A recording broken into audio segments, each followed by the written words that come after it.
JD here, Thursday morning, around about 10 a.m.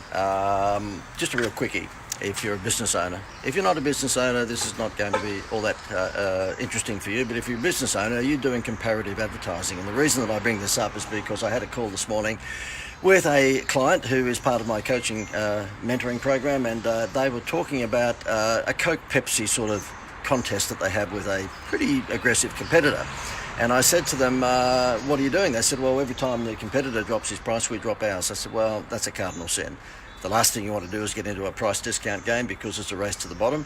But what you can do is that you can highlight your value against the opposition if you happen to be more expensive. Either that or you take people's eyes off the price with a Happy Meal toy, okay? And I'll give you a classic example, and I'll get this lady over here, who's just a random lady, by the way. She's I've just seen her at a 7-Eleven store. Hello, random lady. Okay, she's sick of being, forced into my videos, but anyway. Okay. I'm trying to do the Sonny and Cher thing, okay? Anyway, so therefore, I gave a story to this particular gentleman I was speaking to this morning about a hairdressing salon that happened to be in a little country town that we lived in called Gloucester. Remember that? Yes. Kimberley? Was it Kimberley? Kimberley, Yeah, Kimberley. yeah. Anyway, she knew I was in this silly marketing game, and she said, look, we're in trouble because we charge about $25 for a man's haircut, and a new hairdresser opened up across the road in this little country town called Gloucester, and they were charging $5. I said, what? $5? This was a few years back, but still $5 was still ridiculous even then. And she said, yeah, they're charging $5 for men's haircuts, hoping that men will come in and then their wives will come in later on, all that sort of stuff. I said, oh, how can you match that? She said, well, I have to. I've got to match it or beat it. I said, no, Kimberley, don't do that. And she said, well, what will I do? I said, let me think about it. So I thought about it overnight, and I borrowed part of this idea from something I'd seen overseas. But anyway, as it's turned out, this is much more impactful if you see it visually, but I'll tell you what the story was. So she's charging $25 a haircut for men, and the guy across the road, or the lady across the road, was charging $5 and stealing a lot of her business, of course, because men being men, they don't care. They get the haircut of the butcher, So anyway, I got to her the next morning, and I'd sketched up what I think was going to be the solution to her problem. And guess what it was? It was a sandwich board that we put outside her shop the day later, which said, we fix $5 haircuts. Yep.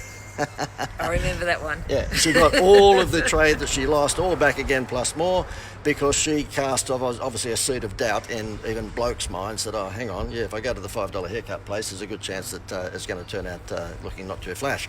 So as a sandwich board outside her hairdressing salon, where she was charging $25 for a man's haircut, which said, we fix $5 haircuts. Now, I have to have a disclaimer here. I did get influenced by something I saw over in America, so I didn't dream up the entire idea myself, but the fact is that's comparative advertising. You don't want to get into price discounting, because price discounting, Dale, is... There's only one way into price discounting. I'm looking for a 4-letter word that starts with E, and he was in an Austin Evil. Powers movie. Yeah, okay, God. You can only go down. You can only go down. Well, yeah, okay, well, let's not go there. So therefore, on that note, I think we'll get out of this video, because it could be actually getting towards a rating which is outside of family and Not child. good. Yeah, okay.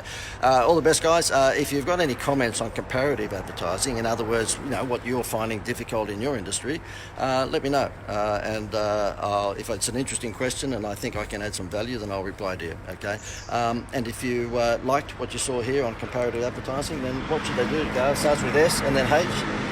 What? S-H-A... Share. Yeah, okay. Share. Again, the SH gave it away. Righto, guys, all the best.